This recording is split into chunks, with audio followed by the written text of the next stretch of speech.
these are the things that we want to say to you. Now, this is what we know about your vortex, but you're not ready to know it. And it really is not that helpful when someone else knows it. And that's the reason that we were pointing out to you that so many of our physical friends have looked to others for the fulfillers of their destiny. And the reason you do that, oh, hear this, you're going to like this so much. This is the missing piece for you. The reason that you keep waiting for someone else to bring it, someone else to deliver it, someone else to be the key or the path, the who, the where, the when, the how's it going to get there. The reason that you look to others for that is because you've had a grid that has been filling in, and you have been oblivious to the fact that you have a grid that has been filling in. So since you haven't known that your grid was filling in, when it fills in, it feels like it's someone else's doing. Are you following? But when you start deliberately conjuring some images and holding them until you feel better, when you start deliberately doing the things that feel good when you're doing them, when you have taken some time like this, and then you watch what happens immediately following in the hours and the days following a raising of your vibration, you will never again find the mystery of the grid filling in. It won't feel to you like it's someone else fulfilling your destiny, someone else deciding what's happening to you. We really like this conversation. We like so much saying to you that the reason that you do not know for sure that you create your own reality is because you've been offering a grid that you didn't know you were offering, and when their grid filled in, it felt like it was coming by assertion from someone else. It feels like your employer is making all of those decisions about the way you are treated or about how much you can earn. It feels like your government is making all kinds of decisions. It feels like your lovers or your partners or your husbands or your wives, your mothers or your fathers or your children or your siblings or your peer group. It feels like everybody else has control over what's happening to you, and none of that is true. You have control over the way you perceive them, and when you begin to exercise control over the way you perceive them, then you begin to offer a grid that is consistent. And law of attraction is such a wonderful thing because it is so eternally and explicitly responsive to your vibration. In other words, the vibration that you are offering is always what you're thinking and what you're feeling, and what you're getting are always a perfect vibrational match. So, that was really good. So, we're going to take 3 minutes and we're going to see what's happened here. Are you the creator of your own reality? Do you have the ability to offer a vibration just because you choose to? Is your vibration contingent upon what is manifested already? So you don't have to keep regurgitating the old news because it's old news. Do you have the ability to think around what is? Can you imagine a different route to work? So you don't have to go the same way you've always gone. So if there was something that you wanted to see along a different way, it would be perfectly easy for you to just do it a different way. So it's not difficult to imagine seeing things differently than they have been. Is your life multifaceted? Are there some things about it that are working better than others? Do you have the ability to focus more on the things that are working? Can you turn the other cheek and give your attention more to the things that feel really good? Do you think that you can offer a vibration apart from what has manifested? Can you think about creation in conceptual terms rather than literal terms? In other words, can you think about the law? Can you think about emotions? Can you think about your existence before you came here into this physical body? Is it logical to you that there is a part of you that is non-physically focused, that is pulsing at the same time? Is it logical to you that when you stand in a moment of time giving your attention to something, that whatever it is that you're giving your attention to and you're forming an opinion about, that the source within you is also has an opinion about it? And is it logical to you that the emotion that you're feeling is letting you know whether your opinion and the opinion of source about this are the same or different? So when you feel discouraged as you're thinking about money, or you're thinking about your current income, or you're thinking about your debt, or you're thinking about what's coming next, when you feel discouraged, that feeling of discouragement, does that mean that source is thinking the same or differently? So does it now seem logical to you that every time you feel negative emotion that you would call discouragement, that it actually could be a reason for strong encouragement, because that means Source sees it different? How about that? Source sees this different. I'm off my beat right here. I've practiced this thought. I've been practicing it so it's easy to come to, but clearly Source is not in agreement with this. That's good news. That means there is something in my vortex. That means there is a path. That means I can find a path. Now, didn't that make you feel better, just acknowledging that? So Source knows something I don't know. Is that logical? Is that something to celebrate? Source knows what I want. Source knows where I stand in relationship to what I want. If I would lighten up, Source would show me the way. This could be fun. This could be fun.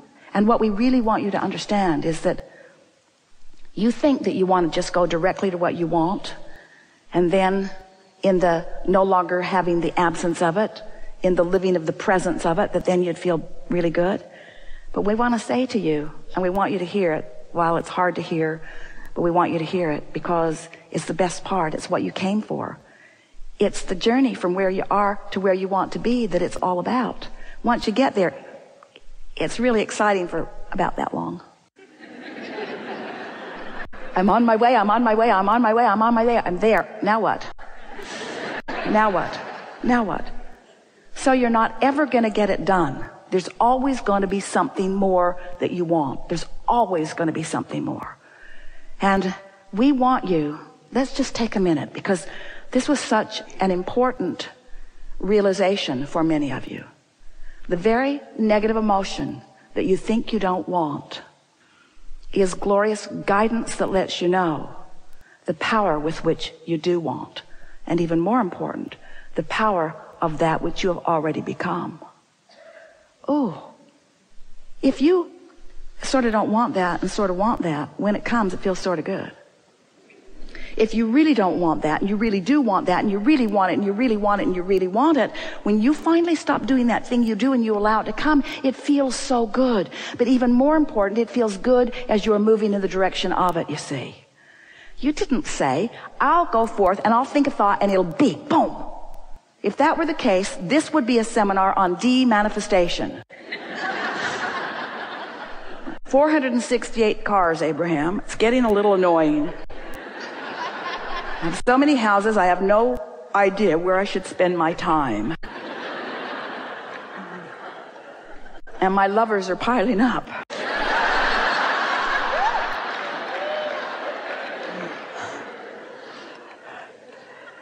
But you didn't say, I'll go for the manifestation. You said, I'll go because contrast will inspire me and it will feel good to come up with a new idea. I'm going to like the freshness of a new desire. And I'm not going to be unhappy about it not manifesting instantly because it is the object of attention to which I'm flowing my energy. It's what's giving me the reason for life. I'm going to have a joyous unfolding, you see. Everyone who is living with appreciative awareness of current prosperity had a dry spell. Everyone. And it's the dry spells, we love you so much. It's the dry spells that are filling your vortex full of what you want. You said, I'll go and I'll sift and I'll sort and I'll define and then I'll do my best to line up with what I've defined, and I will feel the resonance of it. I will feel the ease of it. I will feel the alignment of it. I will feel the joy of it. I will feel the alignment of it. I will feel the connection of it. I will feel the empowerment of it. I will feel the vitality of it. I will feel the invincibility of my alignment. That's the life that you're feeling. And then after all of that, I'll get a manifestation. It'll be great. Never-ending manifestations to punctuate my alignment. To punctuate my alignment. Your manifestations are meant to punctuate your alignment, not to be the reason for it. Your objective is joy, alignment, joy, alignment, joy. And the result is expansion. But even if you don't accomplish your quest of joy, expansion still occurs. But joyous expansion was your intention. joyous expansion, not just expansion. You said, I want the contrast, but I want alignment. And I want conscious awareness of expansion. Conscious awareness. Yeah. Because what fun it is to identify that you want something and know that you're nowhere near it vibrationally. And then to deliberately focus on things until you can feel yourself coming into alignment better and better and better and better and better. And as you watch yourself coming into alignment, watching the grid fill in with more and more and more details. Isn't it a lovely thing? When we say you are the creator of your own experience, do you get it? That what you are is the allower of your grid to fill in? The contrast was when you put it there. Source answered it. It's you tending to your grid that allows the ideas to come, that allows the rendezvous to occur, that allows the details of the unfolding. When you watch the athletes, aren't they usually in their head getting ready to be ready? They know their bodies will do what they've trained their bodies to do, but that's not what makes the difference between the masters and the mediocre. It's the alignment. It's the tuning themselves to the frequency. Yeah. Being patient enough and willing enough to listen to us express from the heart of that which is really you until you come into resonance with the whole of that which is really you. And the nice thing is, in moments like this where you actually do raise your vibration as you are doing and you are finding vibrational alignment, then in the days that unfold following this, you'll have conscious awareness of the work that was actually accomplished. And of course, you don't need us for this. You can do it all day, every day. The easiest way to bring yourself into readily alignment is through meditation. Because when you quiet your mind, you stop thought. And when you stop thought, you stop resistant thought. And when you stop resistant thought, your vibration raises. And when your vibration raises, then you have access to what's in your vortex. So as it flows in, as you get this conscious awareness, as something flows in and the idea occurs to you, and the idea, even though the money isn't in the bank or even though you haven't met the person you're looking for, as the idea of something exhilarating occurred to you, then you acknowledge, my grid just filled in. My grid just filled in. I'm in alignment. I'm doing deliberate creation. And before long, that feeling of invincibility comes. It's not exactly determined state of being. It's more like a knowing state of being, where you know for sure that you are worthy of whatever you're reaching for. And you trust law of attraction because it has never been anything less than consistent with you. And you've shown yourself your guidance because when you feel bad, crappy things happen. Esther loves that word. We're not so keen on it, but it says so much so easily. And when you feel really good, wonderful things happen. So then you begin to recognize that somehow you have accomplished a sort of vibrational state of being. And if you're feeling sad, other things that match that jump on the wheel with you. And if you're feeling exhilarated, other things that match that jump on the wheel with you. And your whole world reflects what you've got going on. You can control, with far less effort than it takes to learn QuickBooks on your computer, your own vibrational grid. And then it is our absolute knowing that you will begin living your life precisely as you intended when you came forth into this physical experience. And it's really an exciting thing because you've spent all this time putting wonderful things into your grid. We think it's high time you started putting things into your vortex. We think it's high time that you started allowing those things to flow into your realization, into your manifestation, into your actualization. We've enjoyed this interaction immensely.